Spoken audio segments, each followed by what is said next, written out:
Good evening, everyone, and welcome to Open Minded Mystics. Today is August 8th, and we are on, believe it or not, episode 85. 85. That is amazing. If you are watching us live from Facebook, welcome.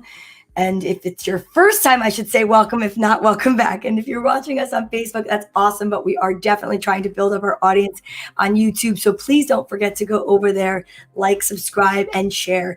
Tonight is all about the power of perception. I'm so excited about this topic. It's going to be amazing. We are going to talk about what is perception and energetically, what does that mean? I'm sure that you're all familiar with something like this. You know, someone sees something and it looks like the number 6, and someone sees something and it looks like the number 9, and you can argue it all day long. This is a good one. This is a famous one, right? Here I am, I'm over here. Older young woman, famous ambiguous figure, which appeared in the American Journal of Psychology in 1930 as part of a short article by Professor Edwin Boring. That's so sad that that's his name. But this is the one where you look at it and you say, is it an old woman or a young woman? And it depends on what it is that you actually see. And of course, we also have perception as this. I may see something and say, ooh, it's so neat and orderly, and I can make sense of it, and someone else could see it and say, oh my gosh, this is so overwhelming. I have no idea what's going on. But tonight we're going to talk about how it is that we can decipher the difference and what to do about how we receive the energy and the imagery that we see. I'm going to bring out, there she is, the most beautiful Miss Kim Mazzella, our relationship coach, our light docent, and all. You see that we're missing someone tonight, and Yes. That's Tracy, but we can't be sad because guess what? It's perception, right? Should we be sad that she's not here? No, she is in a wonderful place. Spain, everyone, and she's enjoying herself with her family. So, you know what? We hope that you're watching at least the replay and you're having an amazing, amazing time. This is an interactive show, and if you have a comment or a question, please feel free to definitely put it in the comments, and I will let you know. You let me know if you want it up or not. If you want it to be private, you can just say that it's private, and we'll definitely put your name up and give you shout outs. Hello, how are you? Welcome to the show. Kim, what a great topic this is. I'm so excited. I am really excited to talk about this topic, especially because, I always joke around when, all the women's groups I've run in my life, how do you decide your topic? And I say, well, I look at what's going on in my life and I decide what I need to learn or really have a refresher, because we all kind of know about perception. We all really kind of understand. I mean, if you get to be a certain age, you kind of know the rules and you kind of understand them. But it's like I've forgotten more rules than I've learned, you just forget. And so we got to be reminded all the time about how important it is to remember that your experience is really based on your perception, and how important it is to remember that. And I don't want to remember those things because I just want to be smart, although I do, but I want to remember those things because I want to be happy. I want to feel good. And I want everybody watching this to feel happy and feel good. And that's why I decided that this would be a really good topic to talk about, but to really discuss. And I want to discuss it, from all different angles, especially because I know you're going to come up with some different way to look at it than I will. Some different perception than I will. Well, it's kind of like how right now some people look at the world and they're like, oh, the world is the worst place I've ever been.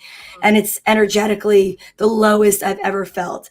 And to some people, they might think the opposite. And it's all perception.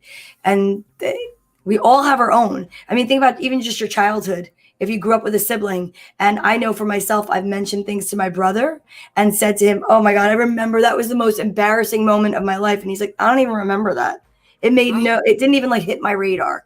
Right. So what is that about, Kim? Can you talk to us a little bit about that? I definitely want to talk about it. Now, remember, I always come to things from a spiritual point of view, and I teach and learn A Course in Miracles. I'm a student and a teacher, and I'm always a student. I'm always a teacher of it. And anybody who picks up the book is both also. But from a spiritual point of view, perception really is our film on which we see the world, right? We all have a film on which we see the world. So what A Course in Miracles says is that nothing real can be threatened. Nothing unreal exists. Therein lies the peace of God. And so what it teaches us from A Course in Miracles point of view is there is really only one of us, right? And we're all connected.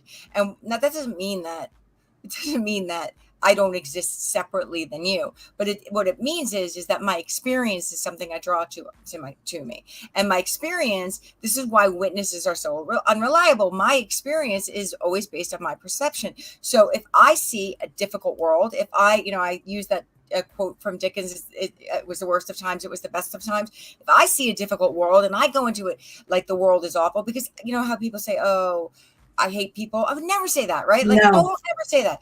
But if I see the world as difficult and I come to an experience, I'm going to see it as an evil, bad experience, maybe, or that they had some evil, awful agenda.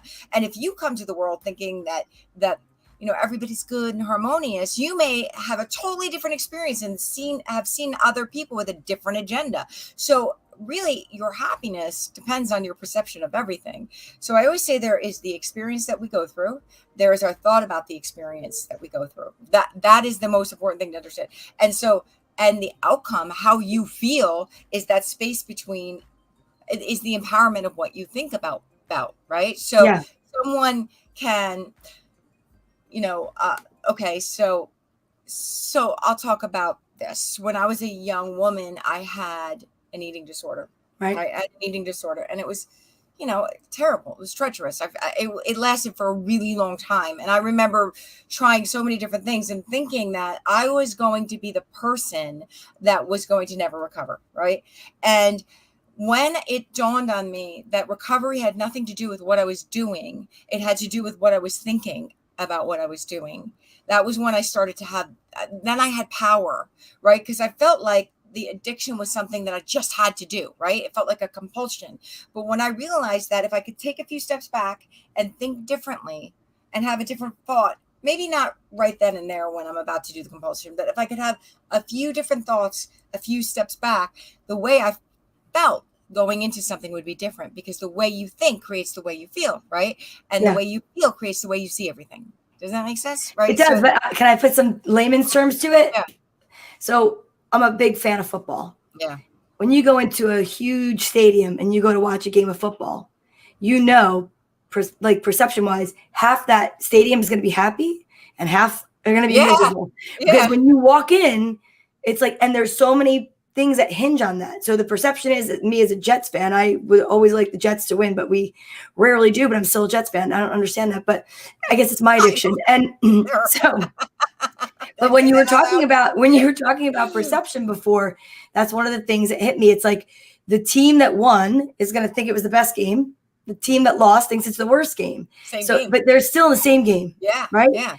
And it's still the same thing about life. So are you telling me that your addiction wound up being something good because it taught you something? Oh, it taught me so much. Yeah. But I want to go to the point I was trying to make is when I, my recovery was like in steps, right? So there was a bunch of things I did. First, I stopped throwing up, and that was in steps. And then I stopped, and then like a year later, I started learning how to think differently about food.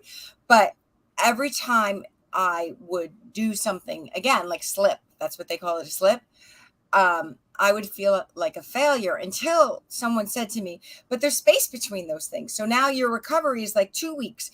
Instead of doing it like 63 times a day, now you're doing it once every 2 weeks. And then, so what about once every 2 weeks being like a success, right? Yeah. Look, I'm only doing it once every 2 weeks, because every time I would do it, I'd feel like I fell all the way down, right? But the way he described it is stairways, it's a staircase, right? So if you get to the top of the staircase, right, you fall, you get to the top of the staircase. On that next level, you're falling, but you're only falling down to level 1. Right. So if you're going up like a 10-story building, you're saying, you're not falling from the 10th all the way back down to 1. You're falling in increments. So it's like you still have to remember the thing that you did to succeed to get to the next level.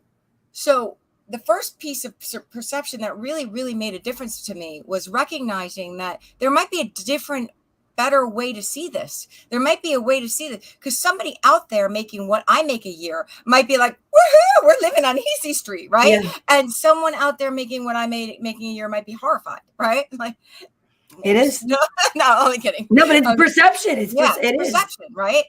When they say that if you own a house, you're you're in the 9th percentile of wealth or something like that. Like that's hard in the world, right?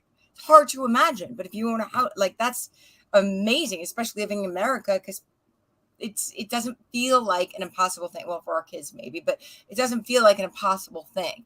So the first piece of perception that really like was there might be a different way to see this, right? Mm. There might be a different way to see this is a really powerful way to look at anything. There might be a more empowering way to think about this.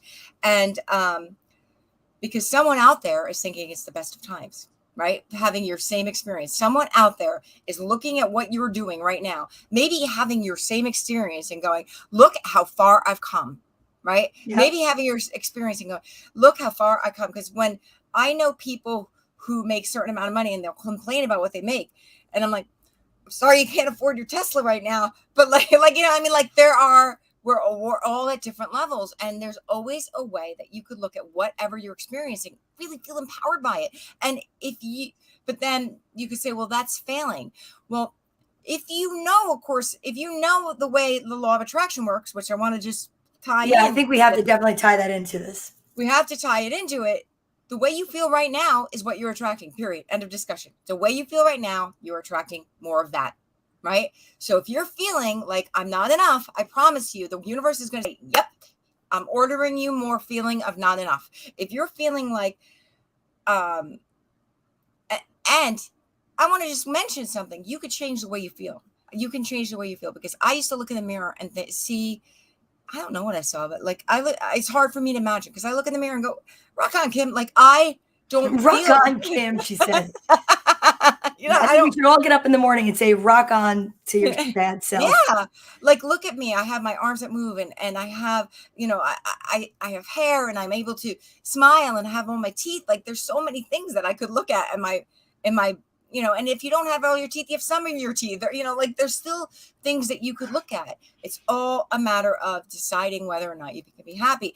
And so there's another piece that I wanted to talk about that's really important in perception. So many pieces, but, so the first thing that is that. The second thing that I wanted to mention is that we can get better at it. We can get better at making decisions about how we want to look at things.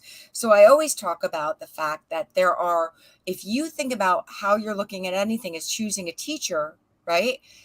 There's only two teachers, love and fear. So if you're not feeling like what you're looking at is joyful, or at least contenting, making you feel content, then you know you have chosen fear as your teacher, right? You have chosen fear as your teacher. That's simple. And if you want to be happy, or you want to, and I don't know, I mean, is there anybody like, yeah, I'd really like to be miserable?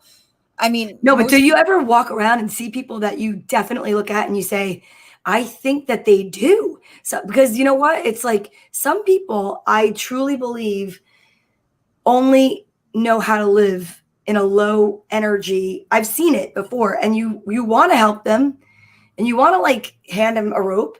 And I know, because I've done it. And it's like the person that when you sit there and you say to them, yeah, but look at the silver lining, look at what you have. Yeah, but I don't have that. But you know what? You have your health. I use that one a lot when talking to people that seem like they're in a place of darkness. And I'll say, but think about this. You have the opportunity. You're even having a 2-person conversation. Do you know how many people are isolated and alone? Like there are so many things that you could really see as a positive. But I do feel that there are so many people out there that choose to live in a place of comfort, which is this discomfort. Right. Well, you know, it's first place, we are very much willing to stay in our patterns because patterns are comfortable. And I coach people, right? And I can't tell you how scary it is to let go of worry, how terrified we are to let go of worry, because we think that if we let go of worry, everything will fall apart. But the ego mind, if you could think of the ego mind of something that exists in you right now that wants you to be afraid, because there's a part of you that thinks if you let go of fear, you will die. And you know what will die? The ego mind. So it's right. It will die. That part of you that thinks that it needs to be afraid all the time is going to die if you surrender to joy.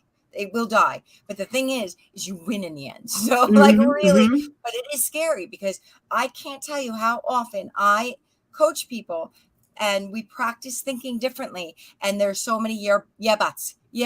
No, but Kim, live in the real world. I've got to pay my bills at the end of the month. I do live in the real world. And yes, we all have to pay our bills at the end of the month. I'm not saying, but you could pay them joyfully, or you could pay them in absolute fear. And if you can't pay them, by the way, you're still going to have a choice to go through it with grace or go through it with fear. Like, Yeah. no matter, I'm not saying your situation is going to change next week, but I'm going to say it's much, your life you're going to absolutely miss if you decide that you want to go through it fearfully. We all do it. Don't get me wrong. This is no judgment zone. I do it too. I'm like, no, I've got to worry about this thing. I've got to hold on to it and milk every ounce of worry out of it. So that, and why? Right? Because there's a part of you that thinks it will die if you let go of fear. Does that make sense to you? It makes total sense to me. Yeah. I mean, yeah, because recently, I mean, anyone that's watched and knows that it's been, well, listen, we've all gone through it because of COVID showing up and then quarantining and some of us closing businesses, some of us not being able to go back to work, whatever. Everything has shifted. Everything has truly shifted. There's not really many places that have remained exactly the same since all of this that's gone on. And I will tell you the difference between me and other people I know. They inundate themselves with watching the news. And they walk around like Henny Penny, like the sky is falling. And I walk around and I'm walking around like a unicorn. Like, I'm like, la, la, la, la, la. I still know things are rough and I still go through difficult times. But I feel like I'd rather be a silver lining hunter and find those moments than to find all the, the red signals that are saying, flashing fear, don't go near it, I'm afraid. Because no matter what, we're still going to spend the same 24 hours in a day. But it's just like how you choose to spend those 24 hours. Right. And I know that so A Course in Miracles will teach us that it doesn't say hide your head in the sand and pretend that what's going on isn't going on. But it says, look upon the things of the world and recognize that they're not true. Right? They're not. So that sounds like, well, what do you mean, Ken? They're not true. They're true in the level of the world, but they're not true in the level of creation. And if you want to be a creator and really be helpful to the world, then imagine the world that you want and go live that world, right? Imagine, because there are people doing amazing things right now in the world. Really, there's a young kid, didn't he invent the thing to clean up the Pacific Ocean and like put it out there, and they're working on it right now. They're like doing it, like, good for him. Be that person. If you have an idea about something, because it's just like you could sit around and complain about it, or you could sit around and do something about it. Exactly. Ask for inspiration, right? Ask for inspiration. So what made me decide I wanted to talk about this topic is because, well, I'm going through this kind of stressful time, right?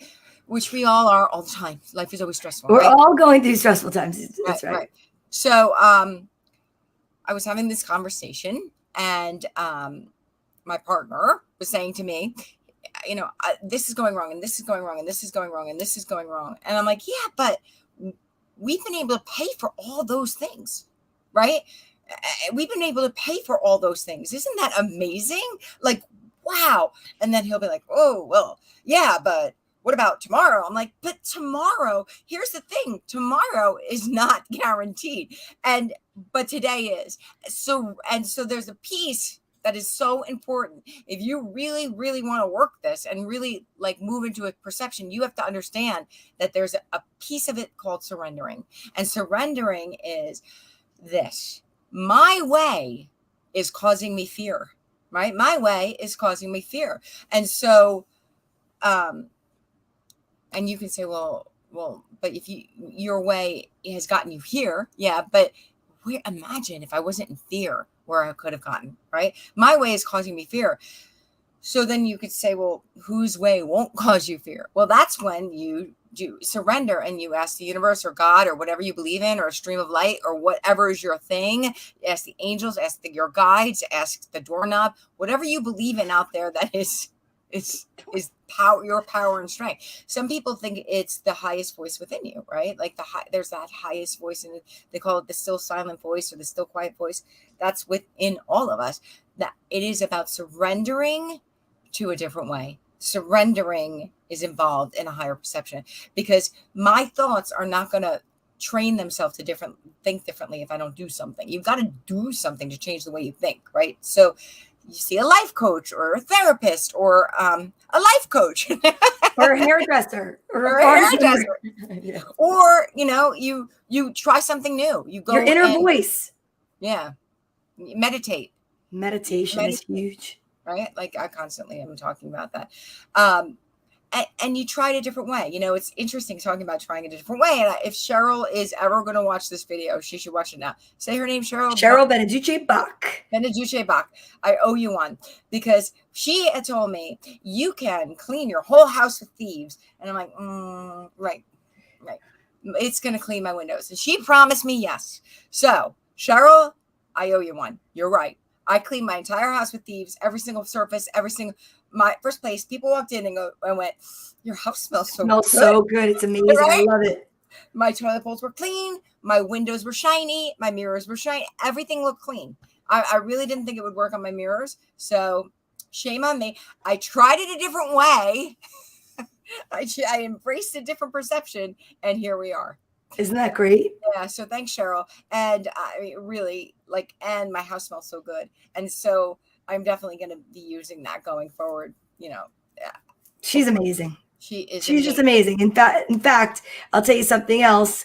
Hi, Angel. How are you? Good to see you. Tracy's out in Spain right now. So tonight it is me and my friend here, Kim Mazzella, and we were talking about perception. We were actually talking about how you see things, how it affects us, and it's pretty amazing. And we're gonna talk about some tools soon, but this is exactly what we're talking about. We are talking about the power of perception. And one of the other things, we recently had a guest on, and she's a sweetheart, and Tina Kopko. And she's going to be doing something pretty amazing. Can you talk about that? Yes, I'm so excited to be doing it. I'm going to be in it. So if you are interested in being part of her program, it's on East Coast time for East Coasters. It's from Tuesdays from 6 to 8. It's the Grief Recovery Method. It's a group. It's going to be a Zoom group. And if you could see, grief isn't just you lost someone. And if you have lost someone, obviously that would be for you. But it's about fear or feel like a change that you haven't gone through. It's about finishing the process of a loss. And so going through it, and we're going to be going through it in a grief. And it's for East Coast grievers. It's Tuesday night starting at September 13th. I am so excited to be doing it. And she actually is amazing. She's a therapist, and she is my therapist, but I've worked with her for a long time. I cannot wait so if you're interested, please go to it's Authenticity. It's Authenticatina.com. And it's grief from death, divorce, and a relationship, loss of a job or career, loss of a pet, moving, changing in a family makeup, loss of trust, faith, safety, health, hope.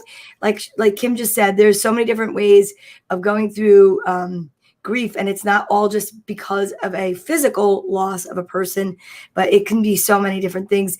And if you are interested in that, you could check out and go to www.authenticatina.com, and the information will be there. And don't forget, when we're finished with the show, of course, there's so many other shows, and I'm trying to remember. Tina Kopko was on, was it this one? Nope, that was Living in the Moment. You got to check it out. Go on YouTube. There's so many amazing videos and messages that we have. And it's just been awesome. I love it. We've been so lucky to have so many amazing guests, and we just keep attracting so many people. And if, by the way, you're watching this and you have something that you think that should be shared on Open Minded Mystics, and you are a mystic yourself and you want to talk about what you do, reach out to us. We are definitely always looking to support people to grow their businesses, to spread the word, to spread love, and to spread peace throughout the world, because we definitely are looking to expand our vibe tribe. Yes. And if that's something that you're on our show and you're watching us, thank you so much for being here. And also, if you want to be on, let us know. Our email is manifestingmondays8@gmail.com. That was actually the original name of the show way back when. We're 85 episodes in, so it's over oh my God, it's almost 2 years ago that we've been doing it Oh my under gosh. Open-Minded Mystics. I know, it's pretty amazing. I I'm mean, and pretty, for me, it's just a really great opportunity to be able to hang out with some really cool women. So Tina is amazing. She's on it. She's like, Tina's I on love her. episode 77. That's awesome, Tina. You're a Thank rock star. I love it. you. And we have another announcement. We have another announcement. I mean, Such an exciting we have so announcement. many announcements. Coming up, save the date. We are doing our first in-person event. Open-Minded Mystics and Survivor on Fire present Finding Your Voice, an empowering workshop. And it will be on Sunday, September 18th. It will be in New Jersey, out at Little Bit Farm. It is central New Jersey. And right, that's central, I think. Northern, central. You know what? I'm going to get a map, and we'll let you know as we get closer. But we are going to have an in-person event, and it's going to be amazing. And the host for the event will be Open-Minded Mystics, along with Cheryl Beneduce Bach, and we are so excited. There will be amazing events, and we're going to let you guys know more about it as we get closer. I mean, I know it seems like it's pretty close. It's really only a month and like a week away. That's crazy. Yeah, it's just time is flying. Time is really. And I just keep myself so busy. So I'm moving right now. This will be the last time you'll see me in this setup, maybe. You never know. You never know. It's funny as we're talking about perception. I'm like, summer's flying, and somewhere out there, somebody's going, "Wow, this summer's taking forever."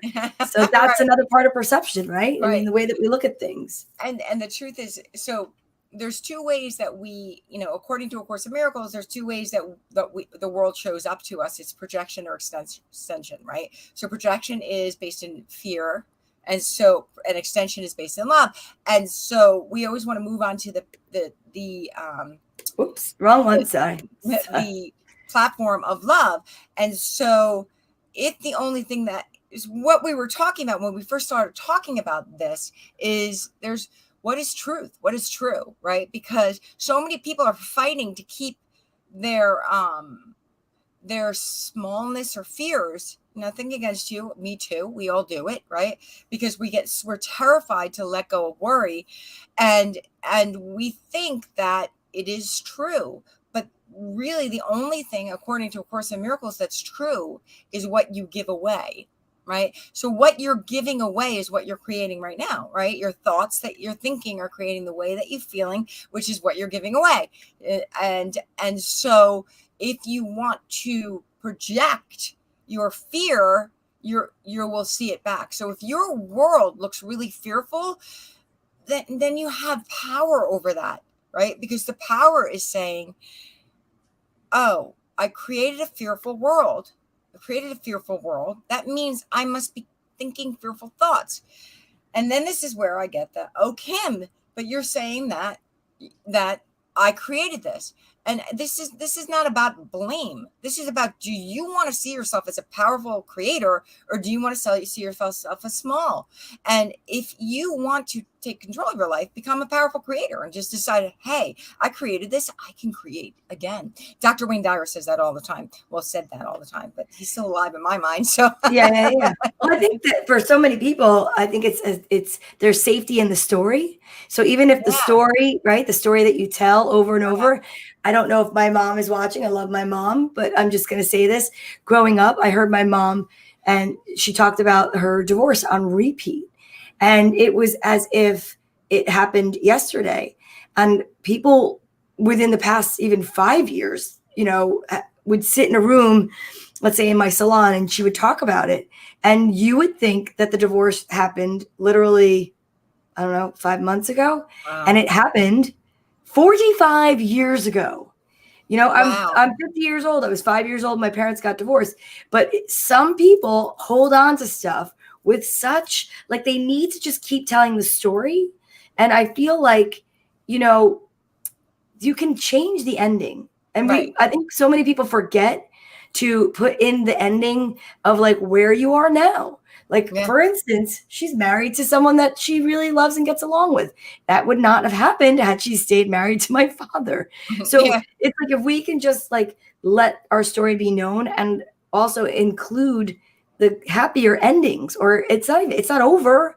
Like I talk about all the time, the perception of I lost my business, or so much of it, when I came back from quarantine because 3 members of my staff didn't return.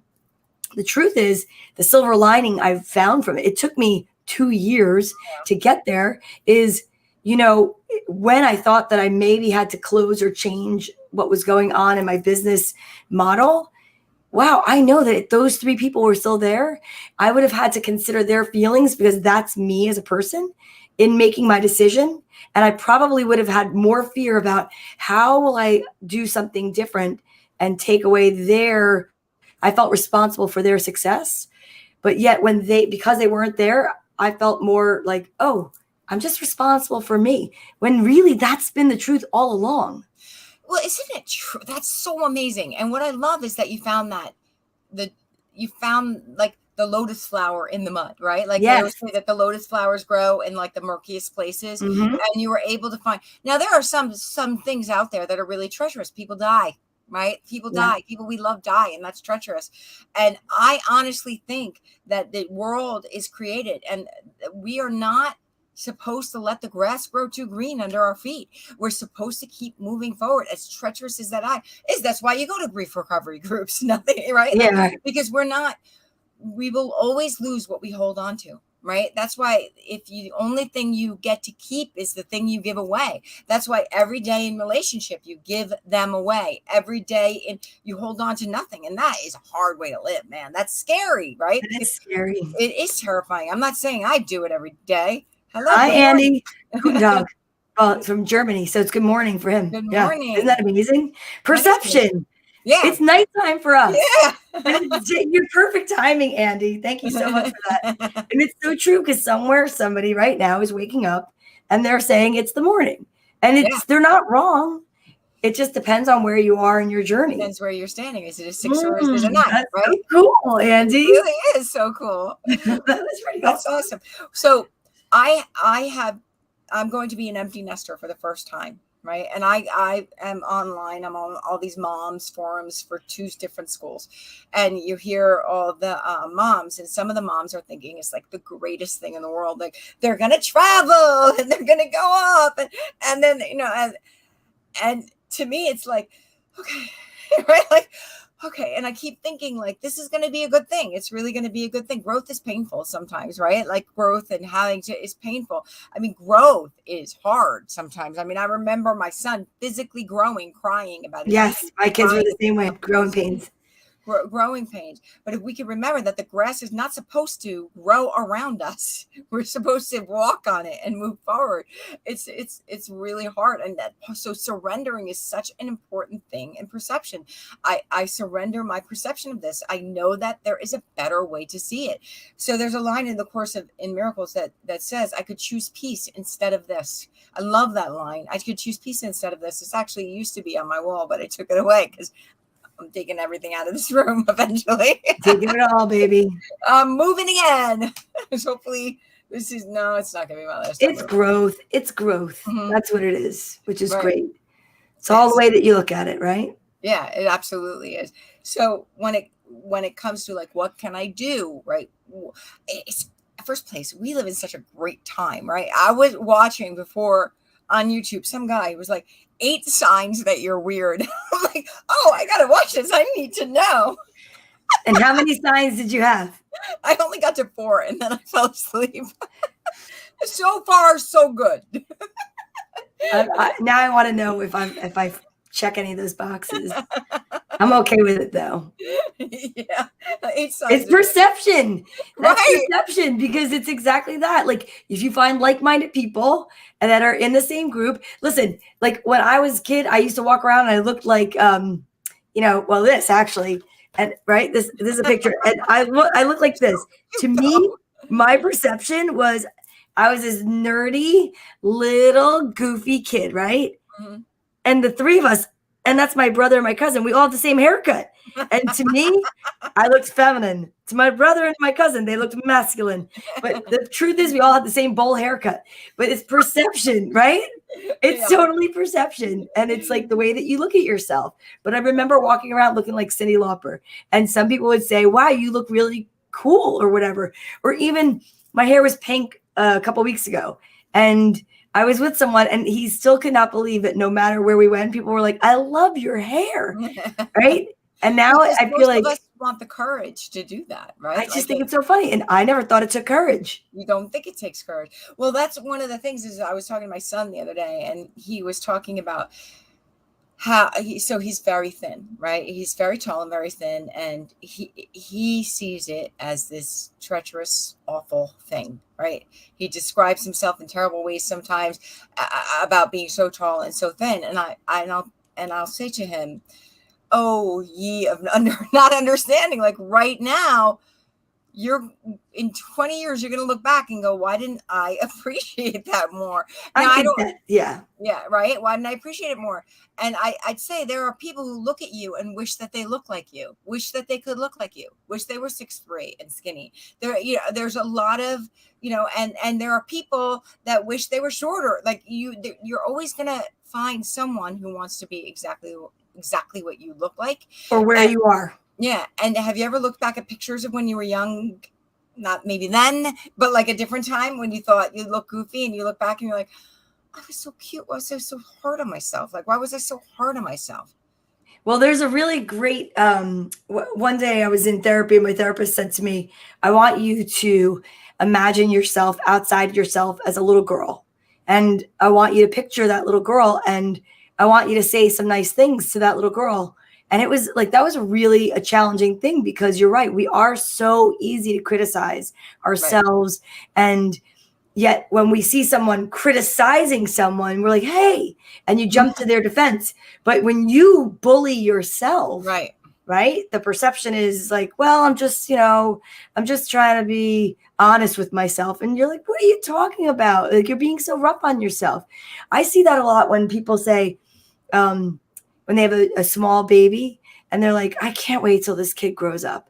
And I Yeah. look at my kids and I go, man, what I'd give to have like lunch with my 3-year-old and 5-year-old again. Yeah.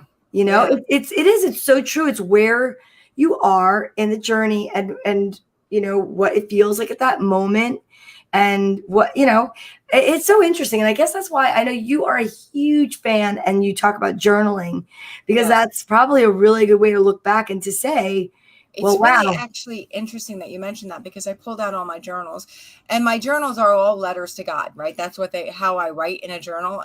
And so now they like, I actually write Dear Superconscious Mind. So like that is SCM. And then I'll write. And most of them are pleas for things. Like when I was young, it was like a lot of bargaining. Like, right. Like I kept thinking if I would write God and tell God what I think, put in my requisition. And then as I got older, it became thank you letters. Yeah. Like, and so every night, my journal is more of a thank you journal. And it's thank you for things I have and things I don't have. Right.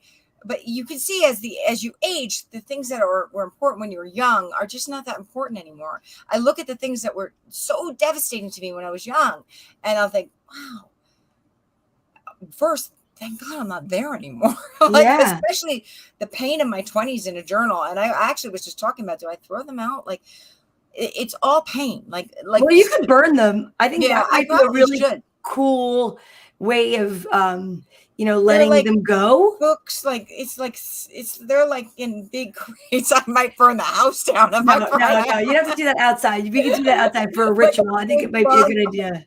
No, you know what my problem is all of my books, I start them off and I put the date and I'll put like, this is what's going on right now or something.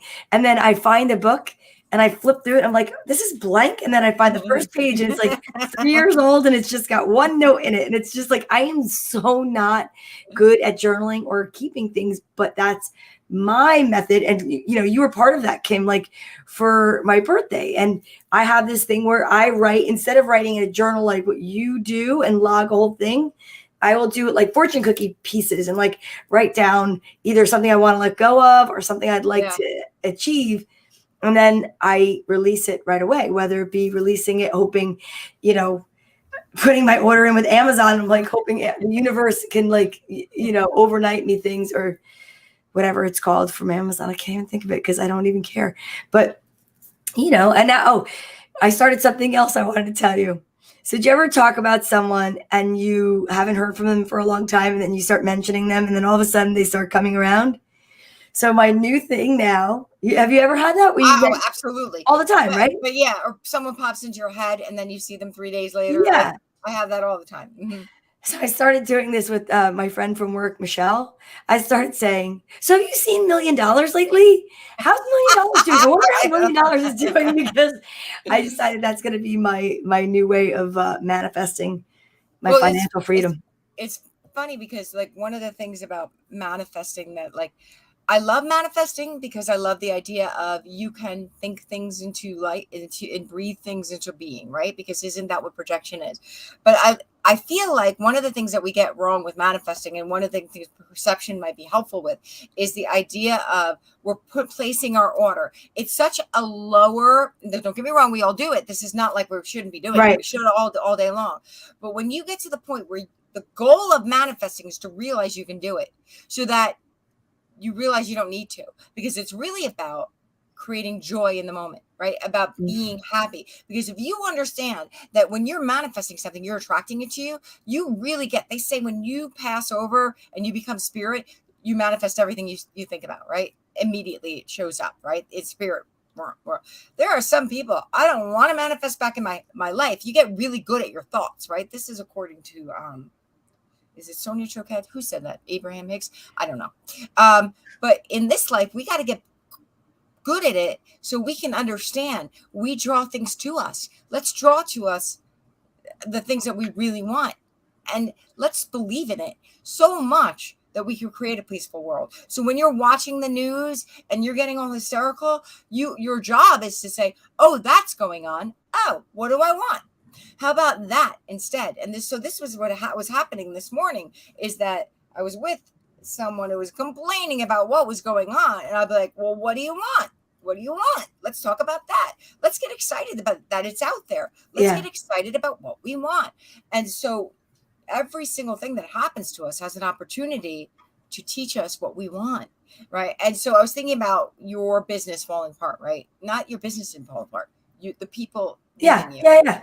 Right. In the worst ways, we are often broken, right? We are broken open so that we can grow, right? Like we need to be able to grow. And sometimes we have to hit a bottom until we get there. And I think the goal going forward is to be able to embrace growth without hitting the bottom. Well, that's it. That's right, it. Right. Like, and recognizing what it is that you want, not necessarily what's missing, but it's interesting because there is a serious power when you recognize that, oh, like it's supposed to be this way. Like I always use the analogy of the surfer on the surfboard, and I always say you can only control yourself. You cannot control the ocean. You can control your motions on that surfboard. You can really try to balance and go with it. You're still going to travel. You can get better at it, at the balancing. But in all actuality, everything's been put into motion. There's really nothing that we can do majorly to change the final outcome. And that's so hard for so many people to, I think, really accept. Is that's even true? Wayne Dyer says one of my favorite movies I've ever seen of his is called The Shift. I've talked about it before. You can find it. It's free. It's on YouTube. I will definitely say to you that I've looked to see if there's a better quality, like HD, if they've put it out or what have you. And I can only find it in the way that it was originally found for me. And it's on YouTube, it's free. But if you watch it on something smaller, like a laptop, or it's clearer, you watch it on the TV and it's interesting because we think big TV, better, right? No, because things were not necessarily always made to be seen in that form, perception. So it's like, I'm looking to see, why can't I find a clearer version? Sometimes things need to be a little bit tighter and more compact to be clear. One of the things he says is that things that were true in the morning are false by the evening, by the afternoon. But he's talking about the morning of our lives and the evenings of our lives. And that to me was such a profound statement. And it's like it continues and it repeats throughout the whole movie. But have you seen that movie? I must have, because I have it. I actually have the movie because I was thinking maybe I'll send it to Donna. Ooh. I have to But figure out. you have like the DVD? Yeah, I still have a DVD player because I truly I believe that. actually don't. So I hope I That's, didn't throw it out. that is so funny. You got your chocolate and my peanut butter and my peanut butter and your chocolate. We could have like a viewing party, and I'll hook the DVD player up to my TV. What were you gonna say about what I was just rambling about there? Right. Well, isn't it interesting that even like I think that one I was thinking about the fact that first place I'm so happy I'm not 20, right? But when I was 20, I loved being 20, right? I didn't think it was a terrible age to be. But when I look back at my life, I'm like, wow, I've learned so much. And I think about my children and the pain that they're in or the joys that they're having. And I think I wish I could implant my head in there, but you can't. You've got to learn it. And when it comes to perception, it's like you will figure it out. You don't have to get to 50 to get there. You don't have to. You can make that decision. I'm going to see this a different way. I can choose a different way. Yeah. I can choose a different way to see this. And sometimes I'm always jealous of those people who were able to like start recovery like younger. But I mean, we get where we get, and we're all in the same place. So you got broken open 2 years ago so that you could fly, so that you could be free. Absolutely. In a way that you didn't know that you could be free. I remember, so when I was young, what happened was my eating disorder came to a head at the same time as my boyfriend broke up with me and I lost my job all in 1 week. And now I'm doing this other thing where I am leaving a job, moving, and my kids are going to college all in 1 week.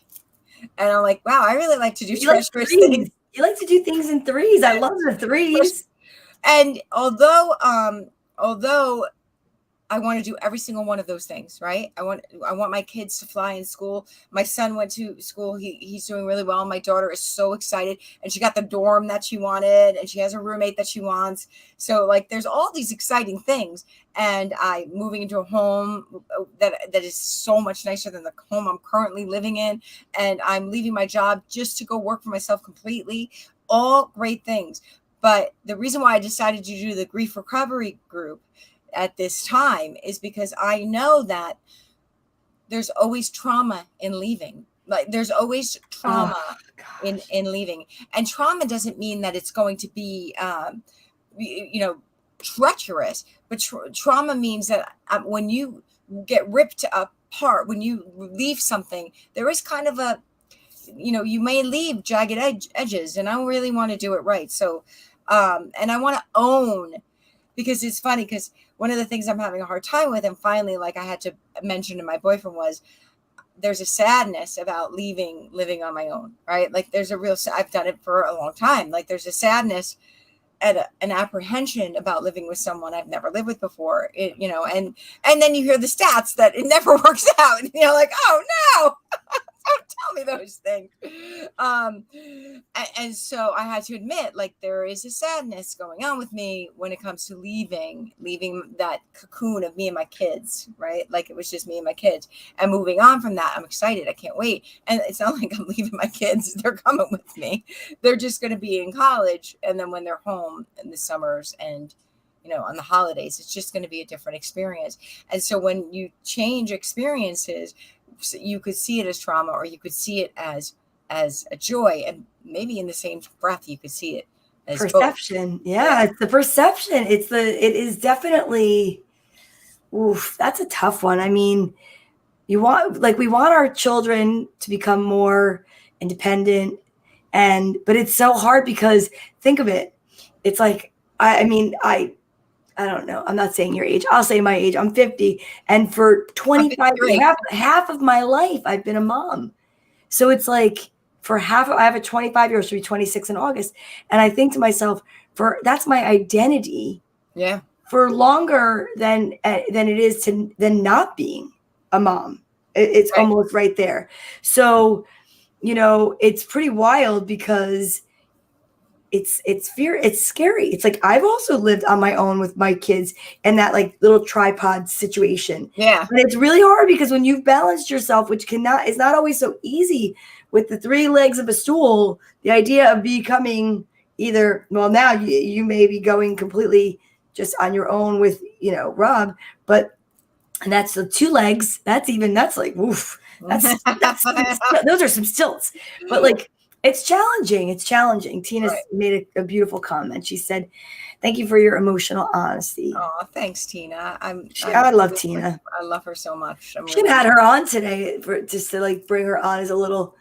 I'd love to see what she would say about perception. I unfortunately cannot be there for the grief because I work on Tuesday evenings, and I will definitely have to catch it again. I'm going to put the poster back up there, and then we're actually at the part where we're going to be doing cards. Oh my gosh, that's exciting. Yeah, the grief recovery group that we are referring to, it's an online grief recovery group, and it is for East Coast grievers. Starts September 13th.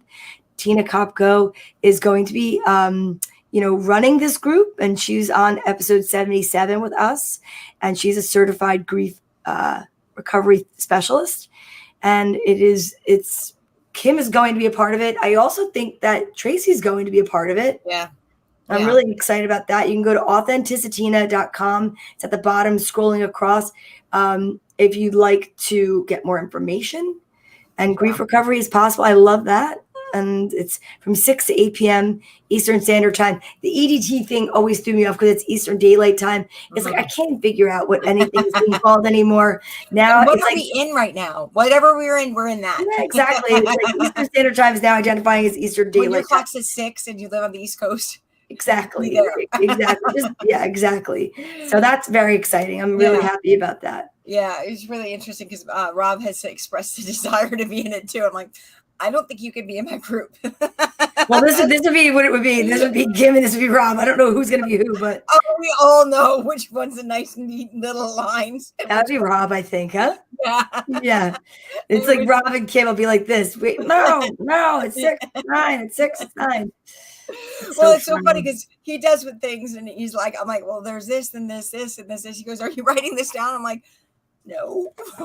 He's like, so yeah, we went and wrote things down, and then he sent me a spreadsheet of it. I'm like, wow, people did spreadsheets just for fun. For fun? Like, I have no idea how to do that. My daughter came in and did that for me at work about like products or something, like trying to keep keep everything nice and orderly, neat, and I was like, oh no, I'm just gonna count the ones on the shelves and look at the spots that have the dust rings. Like, oh, there must have been a product there. I guess I have to order something. Like the spreadsheet thing is not for me. Yeah. No, not at all. I want to mention a tool, by the way. So, a tool, and yes, exactly. Okay, Go for it. This is an easy one. So first you have to be willing to surrender enough to recognize that your thinking, your perception of what's going on is the problem, right? Like it got you to this place. And so what you can do is you could say, when you wake up in the morning, I do this every morning, and I've been doing this like for 30 years because I've been reading, of course, Miracles for even longer than that. But so what they say is when you wake up, upon waking, say, I only want to see through the eyes of spirit, right? I only want to see through the eyes of spirit. Now, if that doesn't work, remember, the goal is to stand in the platform of love. So you could say, I only want to see everything through the eyes of love, right? Because love is the most powerful energy. It is the stream of wellness that runs through life. That's the thing that we want to get in, right? So I only want to see through the eyes of love. When you get to a place where you're feeling not like you're standing in love, you can say to yourself, I don't know what it is. I don't know what the lesson is. I don't know what I'm supposed to learn here. And none of that's my business. I just ask for help from the universe or from God or from spirit or whatever to see this through the eyes of love. Help me see this differently. And that's it. Like, that's simple. Help me see this differently. And ask for help, because our way got us to here, right? That's why we go to therapists. That's why we go to life coaches. And that's why we do the lessons in the workbook every day. Yeah. That's it. I love that. Okay. All right. I want to see what this does. Wait, what does this do? Nothing. It's a different layout. And I'm like, oh, that's boring. Okay. So I love that. And I appreciate that tool so much. And so basically what you're saying is when you're in the middle of chaos, you just stand there and you say, you take a moment, right? Because we all know that we have to practice the pause, because that's where the power is. It's in the pause. Yeah. And it's, please, angels, help me to see this in a different way. Give me the courage, the knowledge to see this in a different way. I want to see it from love. Yeah. All right. That's beautiful. That's easy enough. And if you can do it. And I'm going to tell you, it actually works, right? It actually works. I love that you say that. I love when our life coach goes, and it actually works. I'm just going to tell you. Well, no, but here's the thing. I only give tools that work. That's why every once in a while you've worked with me, I'm like, let's try this and let's see if it works. And I'll try too, because I've never done that before, right? Like if I'm trying to do a new tool or to create something new. That's so funny. For a very specific thing, I'll always try a new tool. And so that's why I created so many tools, because I'm giving them, they're downloaded to try something new. I love it. The tool I'm going to use for the message tonight are these amazing cards. Okay, wait. I'm going to ask my question first. All right, you got to ask your question. I'm going to go up here. So if it's your first time watching, welcome. And this is what we do at the end of every show. It's a little powerful message, and it's from this amazing deck that actually Kim gave me for my birthday a long time ago. People have asked me. These are Healing Angel cards, and it's Loving Guidance from the Angels by Tony Carmen Salerno. What I love is, energetically, we are all connected. And if energetically tonight you connected with things that Kim said, that I'm going to pull Kim's cards first. I've already knocked and I did it again, but here we go. So okay. Kim, you tell me when you want me to stop, because this reading is then for you too. Stop. Okay. First card up is protection. Oh, that's awesome. You are safe. Do not fear. We are with you always and surround you always with our invisible wings of light. I love that. See, Kim? That's awesome. You guys rock. Thank you. Okay. And the last one is, middle path. Embrace both sides. The middle path is the road to a balanced and more peaceful life. It's a perception, right? It's like one side might not be the right side. The other side might not be the right side. So take the middle path. Yeah. All right. Now, we normally have 3 of us up here. So maybe what I'll do is I'll do this one for Tracy in case she watches the replay. How about that? Because I know Tracy's having an amazing time right now. If you're not following her on Instagram, or you have to go check her out, because she's posting a lot of pictures from Barcelona and they're beautiful. Beautiful. Like, beautiful. Yeah. I love it. All right. So Tracy, these are for you. I'm going to picture her saying, stop right there. What you get?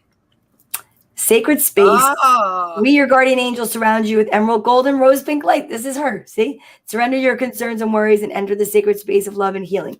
She gets that one all the time. She does. And guess what? Achievement. Take a little time to reflect on what you have achieved to date. It's often easy to forget where you started from and how far you've come. Honor and be grateful for this extraordinary journey that is your life. Perception. It is. It's all about perception. Last but not least, I'm going to do these for myself and anyone that connects with my energy. Let's see. All right, let's go there. Faith. Do not lose faith. The storm clouds will soon clear and the sun will shine once more. I do believe in that. I have a lot of faith. And one of my favorites is gratitude. Make gratitude your new attitude. The stars will shine brighter upon you. All in your world will become lighter, because it's about perception. Yeah. So it is. It's standing there, like Kim said, and using that tool and saying, angels, please help me see this from a different perspective and a higher perspective. And I love that. Yeah. Let me perceive this in a different way. Yes, and stand on the platform of love. Stand on the platform of love. I love that. I'm going to put some daydreaming music up to play ourselves out. And can you believe it's been an hour? No. I always love being with you. I love being with you. And everybody who's watching too. I know. I'm so excited. So don't forget to be here for next week.